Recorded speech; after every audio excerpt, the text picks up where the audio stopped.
Hello, welcome, I'm the Raging Beard. A bit of a different video today. I recently got the Oculus Quest. Fantastic bit of kit.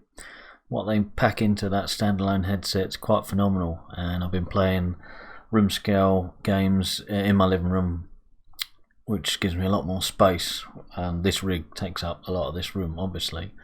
Of course, I've got the Vive Pro, which will remain my simming headset for the time being. But using a free program called ALVR, you can use the Oculus Quest for your Steam games, and I've done it very successfully playing Gorn and Beat Saber, even though you can get that natively on there, in the living room. Played brilliantly, even Skyrim. So this video is just to show if you can actually use it if you haven't got a PC headset for sim racing, or if you need a second headset for some reason, if yours is broken, whatever. It's just to see if it's a viable option. So ALVR is a free bit of software you download, and you've got to sideload the client side onto your Oculus Quest. I'm not going to go into how to do that. There's 1,000,001 videos on how to do that. So here's the program basically running on the computer. I've got it running at the moment. Point I have to mention is disconnect, or on the Vive, just turn off the headset before you start this up. You can't have to, it'll run the Vive as well, which is obviously no good. So you just unplug that. There's no issue. As soon as you turn it back on, it will reconnect itself. So connect it up, and then you've got all your settings in here. This is what I'm running. You've got a choice of 2 codecs. I'm just keeping on the top one. Doesn't seem to make much odds to me. 70 MPS, Mbps. This is, if you have it low down, you can see compression, but you get a lower latency, and then obviously the higher you go, the better it looks. But around 70 it looks great, pretty much as good as the Vive Pro, and the latency seems fine, and it seems to run pretty good. You've got to have a 5 GHz router for this. Resolution 150 super sampling. I can't any higher, it just doesn't seem to work, and don't need it any lower. It looks great at 150 and it seems to run okay. This I haven't touched. That's it, I've already got it running. So literally, if I now go on to the VR view, here we go. Right, I'm keep my mug down here in the corner so you can see that I am wearing a Quest and see that the movement matches up what's on screen. I don't know if what you're going to see is going to fully represent what I'm seeing, so I'm going to tell you when it's stuttering or whatever. Okay, here you can see I'm in the Steam VR home. Some things don't run as well, like when you've got menus up and stuff, that can stutter a bit more, but that sometimes happens in the Vive anyway. So I've got Content Manager up here, which you can't see, and I'm going to run a bunch of GT3 cars, 16 opponents on track, with the same visual settings, same video settings as I always have on the Vive Pro. I'm not touching any video settings. They're quite high. Obviously, OBS is a hit, but you've got to bear that in mind on performance. So 16 car track with Soul running on just clear conditions. Let's just have it on clear. In fact, let's have it on few clouds, and that's it.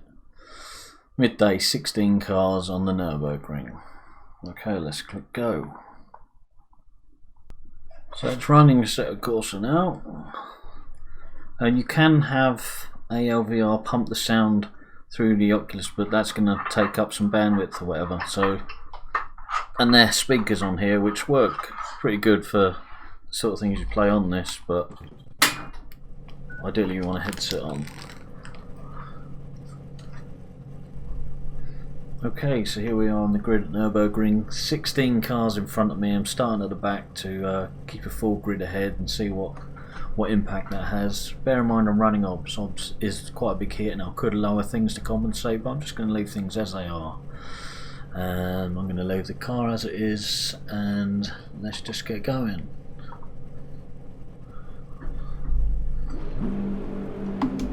Oh, annoying you can't slip into gear.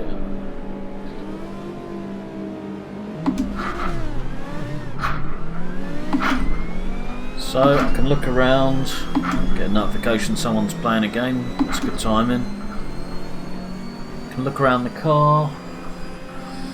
As you see, it's running pretty smooth here. I'm not paying attention.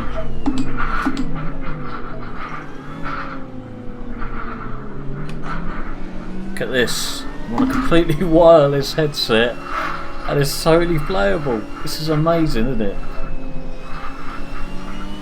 It looks... Bear in mind that the Oculus Quest has the same resolution as the Vive Pro and really has a better screen door effect.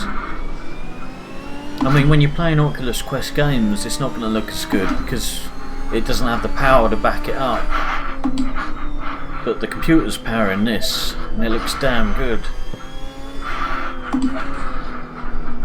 You know, the bitrate is 70. I'm not really seeing the compression and stuff. I have noticed when you play Skyrim, the compression's a bit more obvious. And if you lower the bitrate, then you can have issues.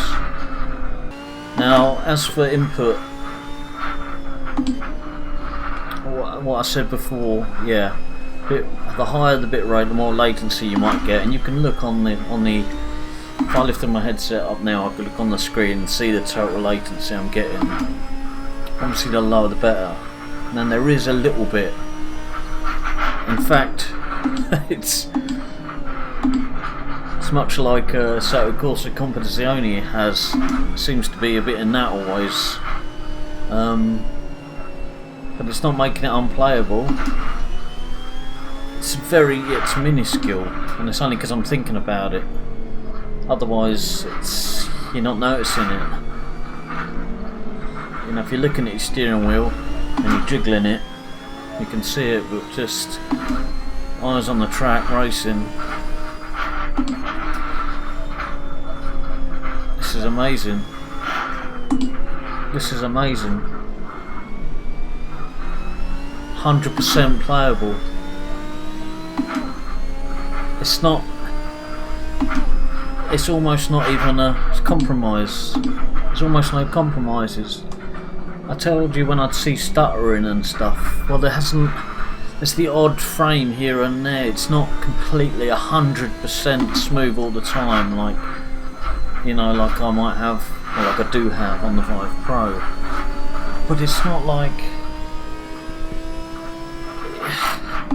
it's nothing to worry about. It's completely immersive. It looks great, it runs great. It shouldn't be possible, should it? You know, I've faffed about with the wireless solution before. You know, I've forgotten the name of it before that I got for the Vive before the official one came out. I've suddenly forgot the name of that. You know the one I'm talking about. I didn't get it going very well. Couldn't be bothered with it. Didn't really need it anyway. And then I've been toying about the Vive one. Oh, hang on. It went dodgy for a second there. Not that I couldn't see anything. Sort of like compression came in a lot. I don't know if it showed up on the screen, but I could still see where I was going, so it didn't kill me. And how people have had trouble, you know, it seemed to get wireless. Like, you know, on the Vive wireless kit, you've got to have the PCI card and the bits and bobs for that. This has got nothing. This is just a headset running in from your router, which has to be 5 GHz.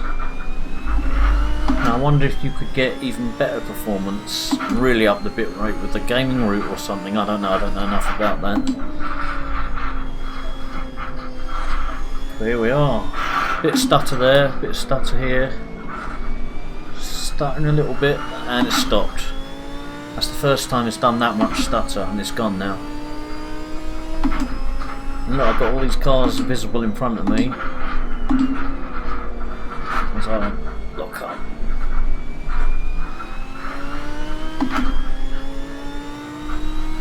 Massive grid ahead.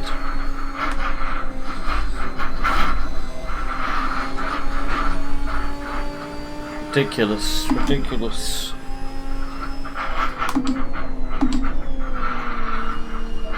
You know, the Rift S, pointless. pointless. Get one of these. Well, it's... I suppose all in all, you're going to have a better experience in the Rift S purely for PC VR in, but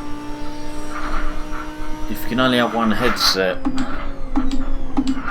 you've got the best of both worlds with this. PC VR, plus you can obviously revive Oculus games, and you can take it on the move. Heck, you can take your laptop with you and a router, one of these, simple on the go simming if you're in a hotel or whatnot, travelling, business. Heck, can you even get a 5 gigahertz sort of hotspot dongle? I don't know. But look at it, I hope it looks as good for you as it looks for me.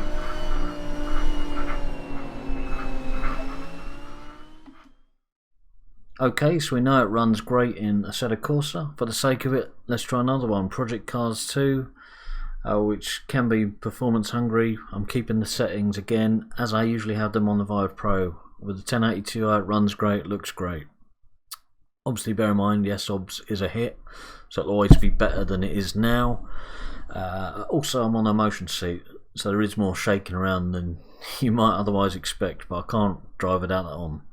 It's like motion sickness without it. Anyway, 20 cars ahead of me, I'm at the back of the grid, so more cars this time. Let's just get going.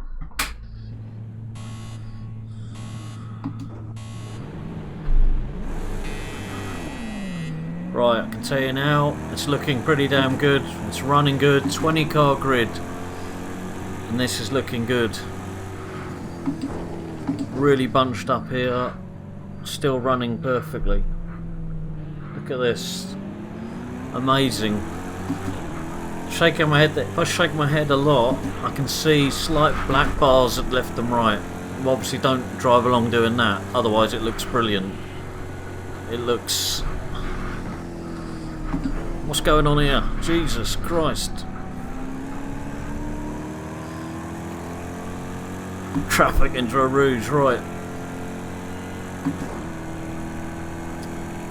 The only compromise really it looks like is it's as if pretty much I'm in the Vive Pro getting a slightly lower frame rate at times. Like not 100% smooth. But this should not work this well. I never expected it to work as well as it does. I mean, and this ALVR program is, no, it's in alpha. It's an alpha 5, and it's worked. And it's already had a couple of releases since Oculus Quest came out, and it's already improved. It got better and better. And I don't know what I'm doing driving wise. Ignore my driving again. It's only going to get better. It's amazing, and I don't know, yeah, if a better route would make a difference. But you don't need it to look any better. It looks amazing. Look at this, perfectly playable. And it's not just like, yeah, you can get by on it. I don't mean that. I mean it's awesome. It's pretty damn awesome.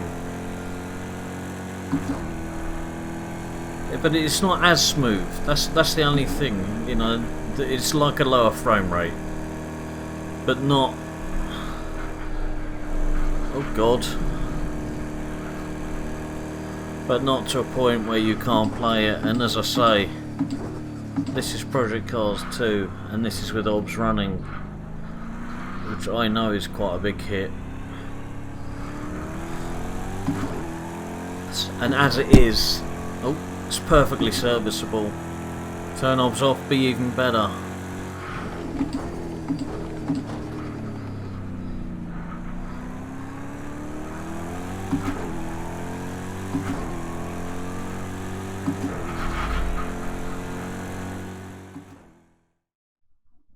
So look, this thing is a marvel, really, on its own. For what it does, it's amazing. Being able to take it anywhere, play anywhere, as long as you're not in direct sunlight. You can use it outside at dusk. You can even buy infrared lamps to play in full darkness. But I never expected it to be able to work with Steam VR, and when I found out it could, I never expected it to work as well as it does.